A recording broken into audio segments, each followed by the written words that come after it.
এই সামার সিজনে শাপলাটা কিন্তু বেশ চলছে। সিজনালি এই ভেজিটেবলটা আমার কিন্তু বেশ ভালো লাগে। অ্যাকচুয়ালি আমার দেশ কুমিল্লা হওয়াতেও কখনো এগুলো আমাদের আগে খাওয়া হয়নি। শ্বশুরবাড়ি হচ্ছে বিক্রমপুর। শ্বশুরবাড়িতে আসার পর আমার শাশুড়ির কাছ থেকেই এটা আমার শেখা। কিভাবে এটা বাছাবাছি করতে হয়, কিভাবে রান্না করতে হয় সবকিছুই আমার শাশুড়ি থেকে দেখেছি, শিখেছি। আমার শাশুড়ির হাতের শাপলা রান্নাটা অ্যাকচুয়ালি অসাধারণ। কয়েক রকম স্টাইলে সে শাপলাটা রান্না করত, তবে ভাজিটাই আমার কাছে বেশি ভালো লেগেছে। তো আজকে আপনাদেরকে আমি একটা মজার জিনিস দেখাবো, শাপলা দিয়ে কিভাবে আপনারা ভেলায় ভাসবেন। মানে আজকের রেসিপিটা হচ্ছে শাপলার ভেলা ফ্রাই।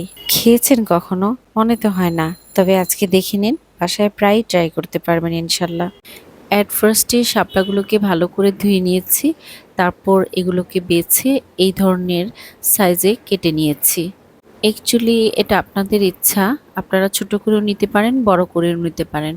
আমার কাছে একটু বড় করে ভালো লাগে, তাই আমি একটু বড় করেই কেটে নিয়েছি। তবে খেয়াল রাখতে হবে একটু সমান সাইজের হলে ভালো হয়, কারণ এগুলোকে একত্র করে তারপর আমি টুথপিক দিয়ে এগুলোকে অ্যাটাচ করে নেব। এই তো ঠিক এভাবে একত্র করে নিয়ে তারপর এই টুথপিকগুলো অ্যাকচুয়ালি ওয়াশ করে নেবেন। টুথপিকগুলো এগুলো তো আর বলার কিছু নেই। আমি টুথপিকগুলো ধুয়ে নিয়েছি।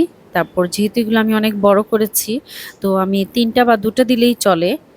২টো করেও দিয়ে দেওয়া যেতে পারে। তো এভাবে করে আমি সবগুলো সেট করে নেব। এই তো এখানে আমি সেট করে ফেলেছি। তো এভাবে সবগুলো আগে রেডি করে নিতে হবে। আমি তারপরও আবার দেখিয়ে দিচ্ছি আপনাদের সুবিধার জন্য। এই যে ২টো করে দিলেও চলে, কিছু আমি ২টো করেও দিয়েছি। তো এভাবেই সেট করে নিয়েছি। তারপর অন্য একটা পাত্রে আমি কিছু ময়দা, চালের গুঁড়া, তারপর এখানে হলুদের গুঁড়া, ধনের গুঁড়া, লাল মরিচের গুঁড়া, তারপর লবণ আর জিরে গুঁড়া আর হচ্ছে গরম মশলার গুঁড়া, এগুলো সব ভালো করে মিক্স করে নিয়ে একটা ব্যাটার তৈরি করে নেব। আর এই ব্যাটারটার কনসিস্টেন্সিটা এই ধরনের হবে, আমি দেখিয়ে দিচ্ছি। এই যে এই ধরনের। এরপর শাপলার এই ভেলাগুলোকে সুন্দর করে ব্যাটারের মধ্যে ডুবিয়ে দিব। ডুবিয়ে তারপর এপিঠ ওপিঠ ভালো করে দিয়ে আমরা তেলের মধ্যে ভাসিয়ে দিব। তারপর এর উপরে সাদা তিল ছিটিয়ে দিয়ে নিব। শাপলার ভেলাগুলো যখন তেলে ভাসিয়ে দিব, তখন ভাসতে ভাসতে এপিঠ ওপিঠ লাল করে ভেজে নেব।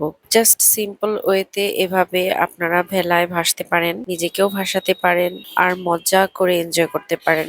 আমি তো ভাই ভাসতে ভাসতে খেয়ে নিচ্ছি, এটা তো আমার খুবই পছন্দের। অ্যাকচুয়ালি অনেক টেস্টি হয়েছে, আবার মুচমুচেও হয়েছে। লো ফ্লেমে করে রেখে খানিকটা সময় দিলেই কিন্তু এটা অনেক মুচমুচে হয়ে যায়। তো আমি তো অনেকগুলো করেই ভেজে নিয়েছি, কিছু মায়ের কাছেও পাঠিয়ে দিব। আপনারা এখন দেখে নিলেন, তো এটা বাসায় নিজের মতো করে ট্রাই করে প্রিয়জনকে খাওয়াবেন আর একবার হলেও আমাকে স্মরণ করবেন ইনশাল্লাহ।